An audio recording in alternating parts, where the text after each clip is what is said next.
Hello students, आप सभी को सुप्रभात, गुड मॉर्निंग, नमस्कार। बच्चों, ट्वेल्थ अकाउंटेंसी में हम क्वेश्चन बैंक के ऑब्जेक्टिव टाइप क्वेश्चन कर रहे हैं और अभी तक हम अंश पूंजी लेखे, ऋण पत्र लेखे, यहाँ तक के क्वेश्चन के जो ऑब्जेक्टिव हैं क्वेश्चन बैंक के वो हम कर चुके हैं। आज की क्लास में हमारे सामने यूनिट है कंपनी के वित्तीय विवरण का विश्लेषण। ये दो चैप्टर को मिलाकर एक यूनिट है और इस यूनिट में से 5 नंबर के ऑब्जेक्टिव हमें मिलने वाले हैं। तो उसी से रिलेटेड आज हम ऑब्जेक्टिव टाइप के जो क्वेश्चन हैं उनको हम हल करने वाले हैं। तो आप सभी का चौहान एकेडमी खंडवा में स्वागत है। इसकी एक प्लेलिस्ट ही बनी हुई है ना। ट्वेल्थ अकाउंटेंसी क्वेश्चन बैंक की जो ऑब्जेक्टिव टाइप के क्वेश्चन हैं इनके लिए मैंने एक अलग प्लेलिस्ट बना दी है। वहाँ पर आप इसके सारे ऑब्जेक्टिव्स देख सकते हैं। ये जैसे ही समाप्त होगा उसके बाद हम क्वेश्चन बैंक के जितने भी प्रैक्टिकल क्वेश्चन हैं, अकाउंट है, वो हम करने वाले हैं। ठीक है, तो स्टार्ट करते हैं। आज हम कंपनी के वित्तीय विवरण में सबसे पहला क्वेश्चन हमारे सामने है, चिट्ठे को कहा जाता है। सिंपल सा क्वेश्चन है, हम सभी को मालूम है चिट्ठा व्यवसाय की वित्तीय स्थिति को दिखाता है, व्यवसाय की आर्थिक स्थिति को दिखाने वाला विवरण होता है और इसीलिए इसे स्थिति विवरण कहा जाता है। तो चिट्ठे को कहा जाता है स्थिति विवरण। ठीक है, दूसरा क्वेश्चन है, वार्षिक साधारण सभा में, कंपनी की जब वार्षिक साधारण सभा होती है उसमें कंपनी के हिसाब किताब प्रस्तुत किए जाते हैं। किसके द्वारा प्रस्तुत किए जाते हैं? सचिव द्वारा, संचालक मंडल द्वारा, अंकेक्षक द्वारा या प्रमुख प्रशासनिक अधिकारी के द्वारा। तो हिसाब किताब को कौन प्रस्तुत करता है? संचालक मंडल प्रस्तुत करता है। इसके बाद एक कंपनी का चिट्ठा तैयार किया जाता है। हमने 11वीं क्लास में आड़े प्रारूप में चिट्ठा बनाना सीखा था, इसमें बाएं साइड में दायित्व और दाएं साइड में संपत्तियों को हम लिखते थे। कंपनी अधिनियम 1956 का जब संशोधन हुआ 2013 में, तो 2013 में कंपनी अधिनियम संशोधन में कंपनी का जो चिट्ठा है उसका प्रारूप बदल दिया गया और उसको लंबवत कर दिया गया। इसका मतलब कंपनी का जो चिट्ठा है वह तैयार किया जाएगा लंबवत प्रारूप में। कौन से प्रारूप में? लंबवत प्रारूप में तैयार किया जाता है। इसके बाद है कंपनी अधिनियम 2013 के अंतर्गत चिट्ठे की मदों को बांटा गया है। तो जिस प्रकार से हमने लास्ट ईयर 11वीं क्लास में चिट्ठे के दो भाग देखे थे कि एक दायित्व पक्ष दूसरा संपत्ति पक्ष, ठीक उसी प्रकार से 2013 में भी उसमें केवल उन्होंने उसका फॉर्मेट चेंज किया है। फॉर्मेट मतलब पहले हम आड़े रूप में बनाते थे, अब खड़े रूप में बनाते हैं। बाकी उसके जो भाग है उसके अंतर्गत जो मद हैं उन मदों को दो भागों में बांटा गया है और वो दो मदे हमें मालूम है, एक है समता और दायित्व और दूसरा संपत्तियां।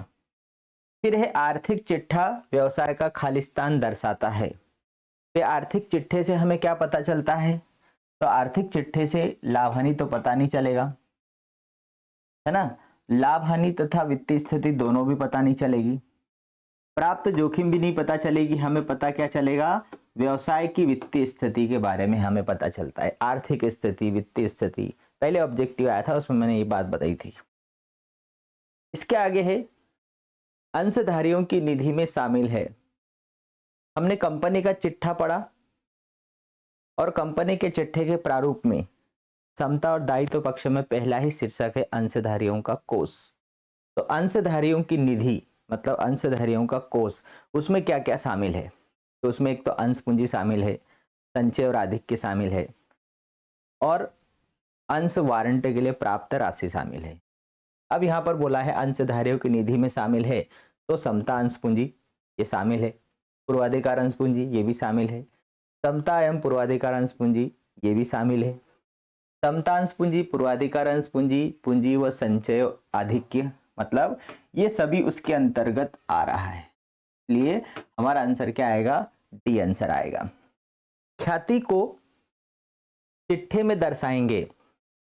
पहले तो ख्याति हमें मालूम है एक स्थायी संपत्ति और अमूर्त संपत्ति है, तो ये दोनों विशेषताएं जिसमें आएगी। तो सबसे पहले कंपनी के चिट्ठे के रूप में संपत्ति पक्ष में पहला हेडिंग हमारा कौन सा है, गैर चालू आस्तियां, संपत्तियों को हम आस्तियां बोलते हैं। तो गैर चालू आस्तियां कहाँ पर है, यहाँ पर है, लेकिन ये मूर्त बता रहा है, तो ये वाला आंसर आएगा हमारा गैर चालू आस्तियां और अमूर्त संपत्ति।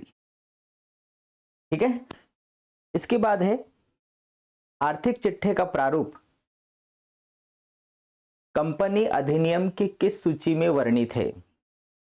तो हम सभी को मालूम है कि कंपनी अधिनियम 2013 की अनुसूची 3 के अनुसार आर्थिक चिट्ठे का प्रारूप तय किया गया है। फिर निम्न में से कौन सी संपत्ति चालू संपत्ति नहीं है। चालू संपत्ति नहीं है मतलब, चालू संपत्ति नहीं है मतलब हमें स्थायी संपत्ति ढूंढना है। तो यहाँ पर स्टॉक चालू संपत्ति है, देनदार चालू संपत्ति है, प्राप्य बिल चालू संपत्ति है, तो क्या बचा, पेटेंट। पेटेंट एक स्थायी और अमूर्त संपत्ति है, जो स्थायी भी है और अमूर्त है। कंपनी के चिट्ठे में चालू दायित्व शीर्षक में किसे शामिल किया जाता है। अब यहाँ पर आपको दायित्व पक्ष में, समता और दायित्व पक्ष में चालू दायित्व में आना है, करेंट लायबिलिटीज में आना है। तो उसमें अल्पकालीन ऋण पहला ही मद आ रहा है। अल्पकालीन मतलब 12 महीने की अवधि के लिए आपने जो ऋण लिया होगा वो इसमें शामिल है। बाकी ऋण पत्र ये दीर्घकालीन हो गया, ये उसमें शामिल नहीं होगा।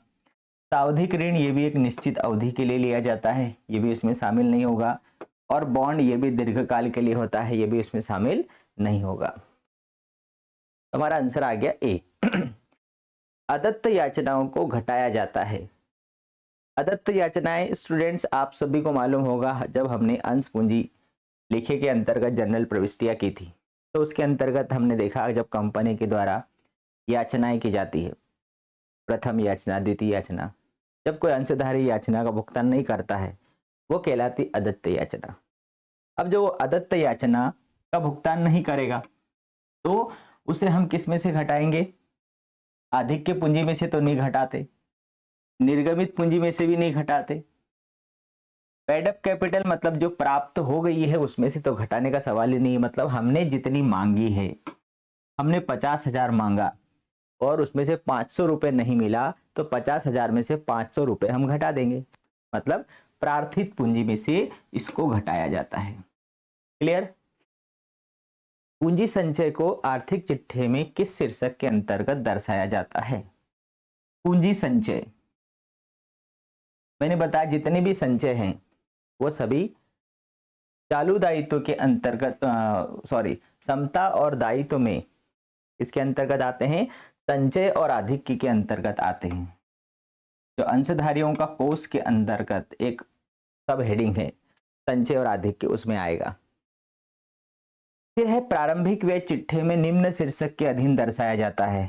तो प्रारंभिक व्यय को भी संचय और आधिक्य में दर्शाया जाता है क्योंकि ये लाभ हानि से रिलेटेड है, ठीक है, और इसलिए इसको संचय और आधिक्य शीर्षक के अंतर्गत दिखाया जाता है।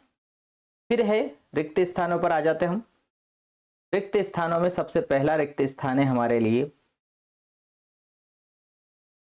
चिट्ठा किसी व्यावसायिक उपक्रम की वित्तीय स्थिति को किसी खालिस्तान तिथि को प्रकट करता है।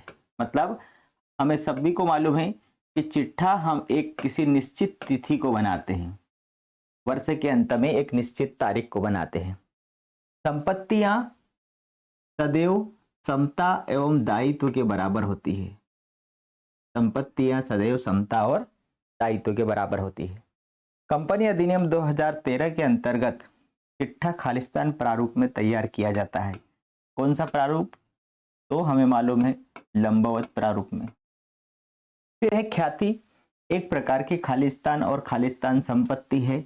तो ख्याति सबसे पहले तो स्थायी संपत्ति है और कैसी संपत्ति है, अमूर्त संपत्ति है। फिर है अंश पूंजी, जिस प्रमुख शीर्षक में लिखी जाती है उसे खालिस्तान कोष कहते हैं। तो अंशधारियों का कोष, अंश पूंजी कौन से कोष में दर्शाई जाती है, अंशधारियों के कोष में दर्शाई जाती है। फिर है निर्गमित पूंजी कभी भी खालिस्तान पूंजी से अधिक नहीं हो सकती।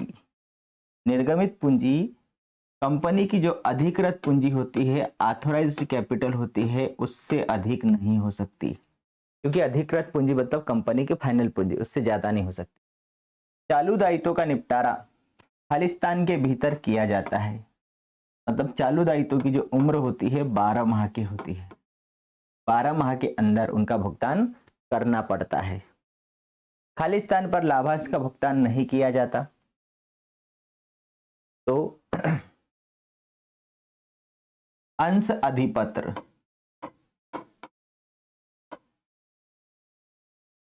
पर लाभांश का भुगतान नहीं किया जाता। फिर है ब्याज व्यय को खालिस्तान शीर्षक में दर्शाएंगे, तो इसको हम चालू दायित्व में दर्शाएंगे। लेन देन कंपनी के चालू दायित्व होते हैं या लेनदार होते हैं। लेनदार, इसको हम बोलते हैं लेनदार, कंपनी के चालू दायित्व होते हैं। ये लेन देन की जगह क्या आ जाएगा, लेनदार। ऋण पत्र दीर्घकालीन ऋण होते हैं। तो ऋण पत्रों के द्वारा जो ऋण लिया जाता है कंपनी ने, वो ऋण दीर्घकालीन होता है। बुनाए गए विपत्रों का दायित्व संभाव्य दायित्व है। इस प्रकार का दायित्व है वो संभाव्य दायित्व है, मतलब वो दायित्व उत्पन्न हो भी सकता है, नहीं भी उत्पन्न हो सकता है। क्यों? क्योंकि बुनाए गए विपत्र, जैसे मान लो किसी ने आपको विपत्र दिया, उस विपत्र को आपने बैंक से बुना लिया, मतलब आपने बैंक को दे दिया और उससे पैसा ले लिया, तो वो निश्चित तारीख को सामने वाला पैसा दे देगा तो कोई दायित्व नहीं है, लेकिन यदि नहीं दिया तो आपके ऊपर दायित्व बनता उसका। प्रतिभूति प्रीमियम संचय को खालिस्तान शीर्षक में दिखाया जाता है, तो कौन से शीर्षक में? संचय व आधिक्य। प्रतिभूति प्रीमियम को संचय और आधिक्य शीर्षक में दर्शाया जाता है। ठीक है, ये हमारे रिक्त स्थान। अब हम चलते हैं सही जोड़ी की तरफ। सही जोड़ी में बहुत आसान सही जोड़ी दी गई है, कोई डिफिकल्टी नहीं है। चिट्ठा तैयार किया जाता है किसी निश्चित तारीख को, लाभ तथा हानि के विवरण में दर्शाया जाता है किसी विशेष लेखांकन प्रथाओं के आधार पर, और संपत्ति सदैव बराबर होती है समता और दायित्व के। ठीक, अब इधर यदि आएंगे तो व्यापारिक देयताएं, मतलब लेनदार और देवी पत्र, इसको हम बोलेंगे व्यापारिक देयताएं, ये आएगा विविध लेनदार। ऋण पत्र दीर्घकालीन होते हैं। वाहन स्थायी संपत्ति है। करों के लिए प्रावधान चालू दायित्व है। और सामान्य संचय संचय और आधिक्य है। क्लियर? बहुत आसान सी सही जोड़ी है, कोई समस्या नहीं इसमें। फिर है सत्य असत्य में हम चलेंगे। तो सत्य असत्य में सबसे पहले हमारे सामने क्वेश्चन आ रहा है, वित्तीय विवरण में लाभ हानि विवरण और वित्तीय स्थिति विवरण दोनों को शामिल किया जाता है। बिल्कुल सही है। वित्तीय विवरण मतलब आय विवरण और स्थिति विवरण। आय विवरण का मतलब होता है लाभ हानि विवरण और स्थिति विवरण का मतलब होता है चिट्ठा।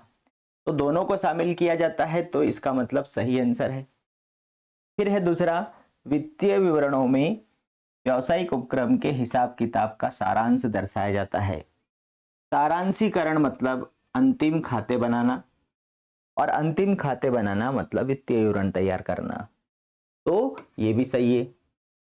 फिर है कंपनी के चिट्ठे में अधिकृत पूंजी को दर्शाने की आवश्यकता नहीं होती, ये गलत है। अधिकृत पूंजी भी आती है उसमें। चालू कार्य को चल संपत्ति शीर्षक में दर्शाया जाता है। वर्क इन प्रोग्रेस, चालू कार्य वर्क इन प्रोग्रेस, इसको चल संपत्ति शीर्षक में दर्शाया जाता है, तो सही है। फिर है पेटेंट तथा व्यापार चिन्ह चालू संपत्तियां होती है, गलत है। पेटेंट और व्यापार चिन्ह यह चालू संपत्तियां नहीं है, ये ऐसी संपत्तियां हैं, ये गैर चालू संपत्ति है और अमूर्त संपत्ति है। आकस्मिक दायित्वों को दायित्व पक्ष के योग में सम्मिलित किया जाता है, गलत। सम्मिलित नहीं किया जाता। ऐसी संपत्तियां जो वर्ष के दौरान नगद राशि में परिवर्तित की जा सकती है चालू संपत्तियां कहलाती है, एकदम सही है। और चालू दायित्वों का निपटारा 12 माह के अंदर किया जाता है, ये भी क्या है, सही है। अगले पेज पर दिया है सकल लाभ की राशि में वृद्धि। सकल लाभ की राशि में वृद्धि लाभदायकता में वृद्धि को इंगित करती है, बिल्कुल राइट है। तो सकल लाभ में वृद्धि मतलब ये लाभदायकता वाला आ गया। बिक्री में वृद्धि हुए बिना उत्पादन लागत में वृद्धि होने से लागत की मात्रा बढ़ती है, गलत है। ख्याति एक प्रकार की चल संपत्ति है, गलत है क्योंकि ये अचल संपत्ति है। फर्म का चिट्ठा स्थायित्व के क्रम में नहीं दर्शाया जाता, गलत है, दर्शाया जाता है। वित्तीय विवरण विशेष लेखांकन प्रथाओं के आधार पर तैयार किया जाता है, बिल्कुल सही है। चिट्ठा एक प्रकार का खाता होता है, गलत है क्योंकि यह एक विवरण है और इसे स्थिति विवरण कहते हैं, सही है। ठीक है, अब हम बढ़ते हैं एक वाक्य की तरफ। पहला क्वेश्चन है हमारे सामने एक वाक्य में, कंपनी के लाभ को कौन से शीर्षक में दिखाया जाता है। तो कंपनी को जो लाभ होता है उसे हम संचय और आधिक्य के अंतर्गत दिखाते हैं, संचय व आधिक्य में। फिर है कंपनी के लाभ हानि खाते की मदों को कौन सी अनुसूची के अनुसार दर्शाया जाता है। तो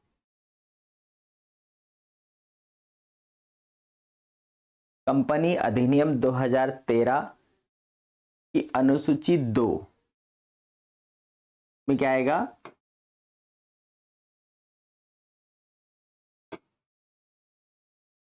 अनुसूची 3 के भाग 2 के अनुसार। ठीक है, अनुसूची 3 के भाग 2 के अनुसार कंपनी का स्थिति विवरण किस प्रारूप में तैयार किया जाता है, लंबवत तैयार किया जाता है। फिर रहतिया को चिट्ठे में किस शीर्षक के अंतर्गत दिखाया जाता है, तो इसे इन्वेंट्री, इन्वेंट्री। फिर क्या कंपनी के चिट्ठे में पिछले वर्ष से संबंधित आंकड़ों का प्रदर्शन करना आवश्यक होता है, हाँ। कंपनी का चिट्ठा किस अधिनियम द्वारा शासित होता है, तो कंपनी अधिनियम 2013, कंपनी अधिनियम 2013। इस शीर्षक में विकास संबंधी व्ययों को दर्शाया जाता है, विकास संबंधी व्यय। और कंपनी की संपत्तियां किनके बराबर होती है, क्षमता व दायित्व। ठीक है, थोड़ा सा ये 2 प्रश्न में डाउट है, उसको हम क्लियर कर लेते हैं।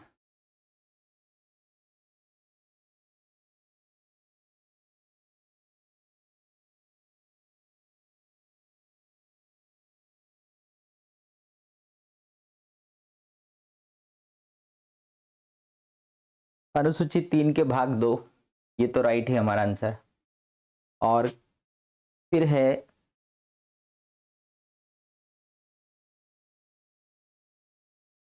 गैर चालू संपत्ति इस शीर्षक में विकास संबंधी व्यय, मतलब ये आएगा गैर चालू संपत्ति। जैसे मान लो कंपनी की फैक्ट्री का निर्माण कार्य चल रहा है, तो ये विकास से रिलेटेड व्यय है ये, और ये पूंजीगत व्यय होते हैं और इसलिए इनको हम गैर चालू संपत्तियों के अंतर्गत दिखाते हैं। ये इस शीर्षक में विकास संबंधी व्यय, विकास संबंधी व्यय मतलब कोई कंपनी है, अब उसकी एक और कोई ब्रांच बन रही है, उसका बिल्डिंग बन रहा है, उसमें कंपनी के द्वारा 25-30 लाख रुपए इन्वेस्ट किया जा चुका है, तो ये विकास संबंधी व्यय हुए और ये पूंजीगत होते हैं। और इनको भाई अभी हमने जो गैर चालू संपत्तियों में जो स्थायी संपत्तियां हैं उसमें अलग अलग प्रकार हैं, मूर्त है, अमूर्त है, वर्क इन प्रोग्रेस है ना। तो वर्क इन प्रोग्रेस में इसके अंतर्गत इसको आता है, ये इसमें लिया जाता है। ठीक है, तो ये था हमारा एक शब्द इससे रिलेटेड, ये विकल्प, रिक्त स्थान, सही जोड़ी, सत्य सत्य और एक वाक्य वाले कंपनी के वित्तीय विवरण से रिलेटेड। अगले चैप्टर में फिर हम मिलेंगे, तब तक के लिए बाय बाय।